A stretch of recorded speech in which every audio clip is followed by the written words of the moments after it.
I'm Samuel M. Convisor. I was born in Newark, New Jersey on September 29th, 1930.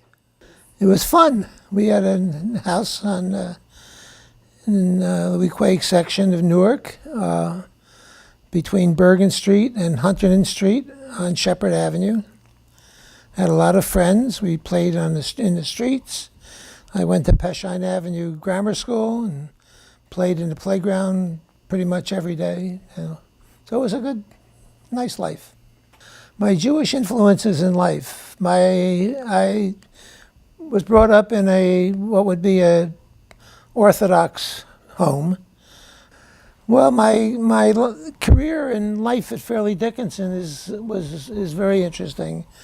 I went to Central High School in Newark, and was a pretty good basketball player there. And I went to work after graduating from high school. I didn't go directly to college and had a couple opportunities, but unfortunately we didn't have enough money at home for me to go anywhere special. So I ended up working at Ronson Cigarette Lighter Company in Newark, which was a big company at that time in Newark. And I played basketball for the head of the union. So I was still playing basketball, and as a fairly good player with Central High School, I was somewhat of a known commodity, if you will, in Newark, and I played for the Newark YM and YWHA as well. So I was continuing to play basketball and working and making some money and deciding whether I would go on to college and where and so forth. And I met a fella on a bus, and this is a true story that I've told several times to many people. I met a friend of mine on the bus coming home from work one day, and he said, "What are you doing with yourself?" I said, "Well, I'm working, thinking about going to school, not quite sure what, this, that, and the other thing." And he said, "I understand that Fairleigh Dickinson was starting to become a four-year school and was going to have a basketball team. And they're talking about scholarships for basketball." He was going to the school, I think it was a junior college at that time. So I wrote a letter to the coach at Fairleigh Dickinson and went over there for a tryout and an interview and was offered a scholarship. I have never seen my friend again from that bus ride home to say thank you to him. But I ended up going to Fairleigh Dickinson because I was on that bus when this friend of mine was on the bus to tell me that he thought that they were trying out for basketball scholarship. So I don't know whether in Yiddish the word is beshert, that things happen by chance, or whether it was just good fortune or good luck or timing or what, but here I am now, many years later, and I still haven't seen Bo Silver to tell him thank you. Well, what influenced you to join the Marine Corps? Two things, I think. One was that it was, I think, the least amount of time to serve and become a commissioned officer. So it required a summer in Paris Island in boot training, and then a degree from college, and then 6 months training down at Quantico. I think then we got commissioned, then we served 3 years in the service in active duty. And the other thing, which was probably equally important, is that my sister's husband, my brother-in-law, was in the Marine Corps during the Second World War. And so. Can you tell us more about your experiences as a commissioned officer?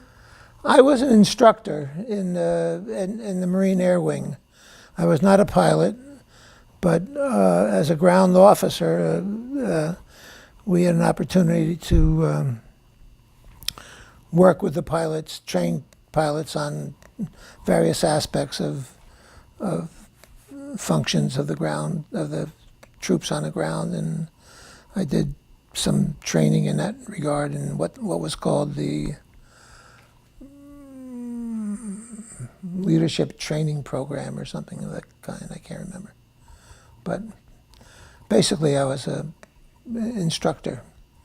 But I also coached the basketball team at Cherry Point, North Carolina. So that was fun. That's awesome. Adenizio? Mayor Hugh Adenizio in Newark. Hugh Adenizio was a 7-term congressman from the Vailsburg section next to your college, Seton Hall. When I was living in Newark, and I was always interested in what was happening in the city. And I was active, I guess, in the local South Ward activities, and I can't remember the names of the people who were running for office at the time, but I had an interest in this. And I would read the paper and follow it and so forth. There's a lot of new plans and developments coming forward to have a new Newark and a Renaissance.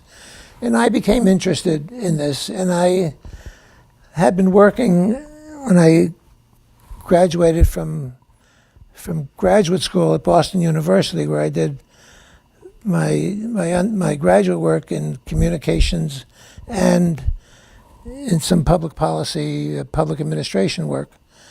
I was working for a sharing pharmaceutical company in Bloomfield and did some work with the mayor of Bloomfield at the time because I had an interest in that. And then I was able to get a position with a group of businessmen in Newark called the Greater Newark Development Council, which was a private sector group of some 18 large corporations, the largest corporations in Newark. And I went to work for them as part of an effort really to bring the message of what was being planned downtown to the Newark neighborhoods.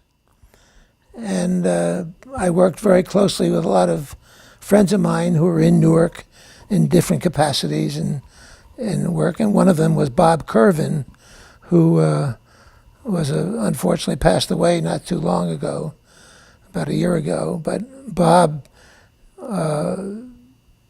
became a very active person in Newark at the time while he was doing his other work, where he worked for the New York Times for a while. He was a graduate of Princeton University and so on. And he and I became good friends as we toured the city, he trying to talk about the neighborhoods, I was trying to talk about what the business community was trying to do. So that's how we got into Newark and got involved and became good friends with Bob Curvin over the years. Well, when I was working for the business community, I was very active, and I went to work for Adenizio for the mayor, for the businessmen. I guess I joined them in about 1958 or 59, and then in I think 61, Adenizio won the municipal election as mayor, beating the incumbent Leo Carlin. So he won quite handily, and then. When he was putting his office together, having known that I was working for the business community and been involved in Newark and so forth, and I was a good friend of his who was working for Adenizio, asked me to come down and serve as his administrative assistant. So I went to work for Adenizio for, I guess I was there about a year and a few months, when I found things not to my liking.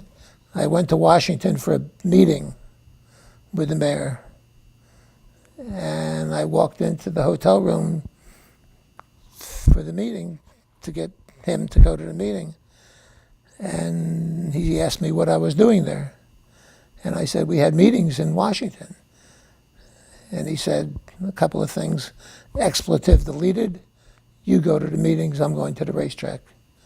And I came home and resigned. I assume you're talking about the riot. I was working for RCA Corporation at the time, and in New York when the riots occurred.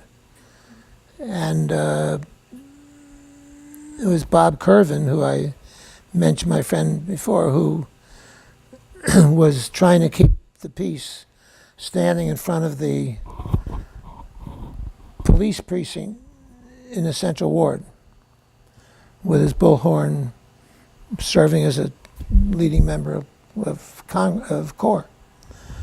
And they were getting ready to march on to City Hall when I think word came in that they had arrested, interestingly enough, a man by the name of Joe Smith. I think it was Joe Smith, who was a taxi driver. One thing led to another, and before you knew it, you had a couple of day riot in Newark.